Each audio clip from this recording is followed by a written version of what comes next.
Bonjour à tous.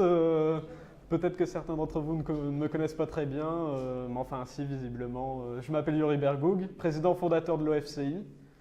Donc je souhaitais commencer par vous remercier d'être venus quand même. Bon, pas très nombreux, mais quand même, vous nous avez fait l'honneur de venir. Bon, après c'était ça ou Michel Drucker, donc je crois que le choix était facile.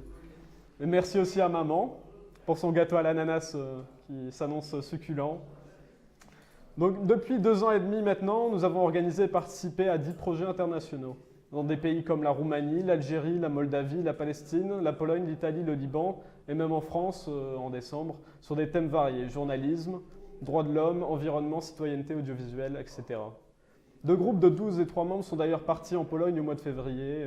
D'ailleurs, il y a certains participants qui sont parmi nous. Merci d'être venus.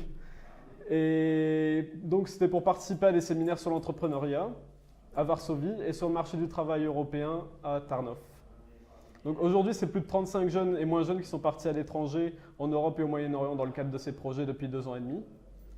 L'association compte 30 membres à jour de cotisation et 2 services civiques, Ludmila, que je remercie du fond du cœur pour le buffet cubain qu'elle a concocté, parce que oui, c'est un événement spécial cubain, et Nassim, qui est là. Donc, ces 2 jeunes services civiques soutiennent notre activité à hauteur de 24 heures par semaine, chacun. Je les remercie d'ailleurs pour leur implication au quotidien, en général, et leur demande pardon si parfois je manque de patience. Notre site internet témoigne de notre visibilité grandissante, bon, d'habitude, puisque nous tournons ce mois-ci à 1820 visiteurs uniques, et bien que le site soit seulement disponible en français, 46% des visites sont faites depuis l'étranger. OFCI.fr permet à tout un chacun de lire des comptes rendus sur nos activités, des appels à candidature pour devenir participant sur nos futurs projets, regarder des vidéos et beaucoup d'autres choses que je vous invite à découvrir.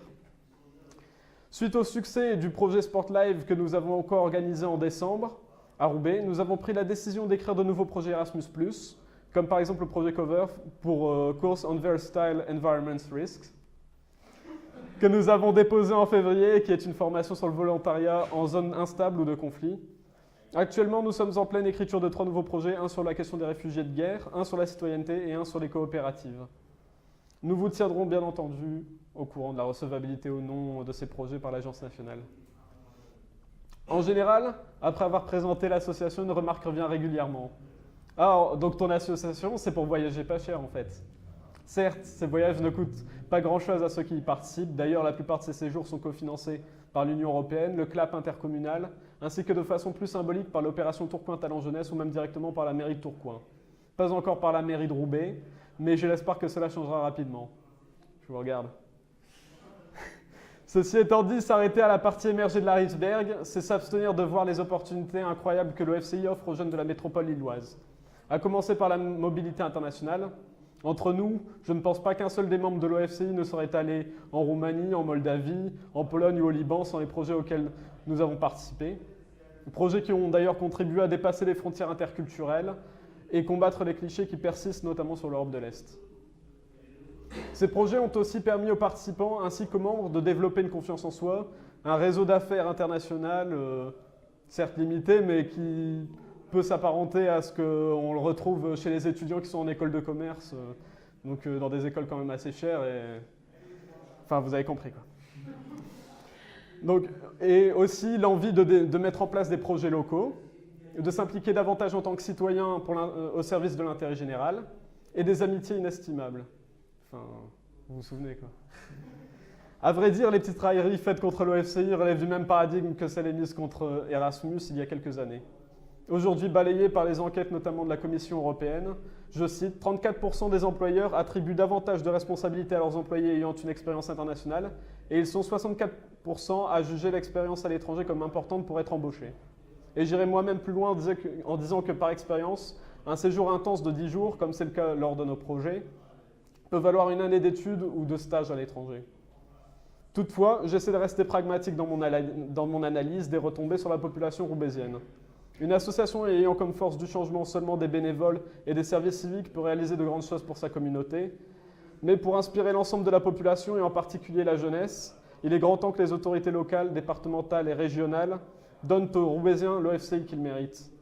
Et je vous l'annonce aujourd'hui, mes amis, Un jour viendra où la jeunesse ne sera plus méprisée et où ses aspirations seront respectées. Fini les kebabs tous les 2 mètres. Fini les terrains de foot et le rap comme seul horizon. Il est grand temps de passer à la vitesse supérieure tous ensemble. C'est bientôt fini, je vous rassure. Pour conclure, j'aimerais saluer M. Deroy, adjoint aux relations internationales à la ville de Roubaix, qui ne peut malheureusement pas être présent aujourd'hui, mais qui, j'en suis sûr, suivra ce discours en décalé sur notre chaîne YouTube. Et j'en profite pour lui proposer d'élargir le groupe de villes jumelées avec Roubaix à la ville de Botoșani, en Roumanie, où nous nous sommes rendus à 2 reprises, dans le cadre de projets développés par Be Right Media. Ce jumelage permettrait de renforcer la coopération entre nos 2 villes, qui ont beaucoup de similarités, et qui partagent des valeurs communes. Nous avons des contacts au sein de la municipalité de Botoșani qui seraient ravis par cette initiative.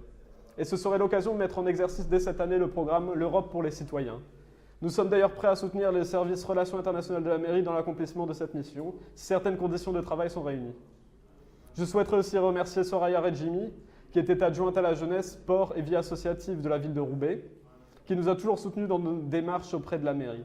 La mairie, qui suite au changement d'équipe municipale, a mis à disposition de l'OFCI un local au 1er étage de ce bâtiment. D'ailleurs, vous pourrez le visiter après si vous le souhaitez. Et nous espérons que Mme Kimbalula, qui la remplace, saura aussi percevoir le rôle que nous jouons pour la jeunesse, rôle dont l'impact quantitatif sera multiplié par 30 ou 40 en cas de professionnalisation de notre structure. Et enfin, je vous remercie de m'avoir écouté. Merci beaucoup.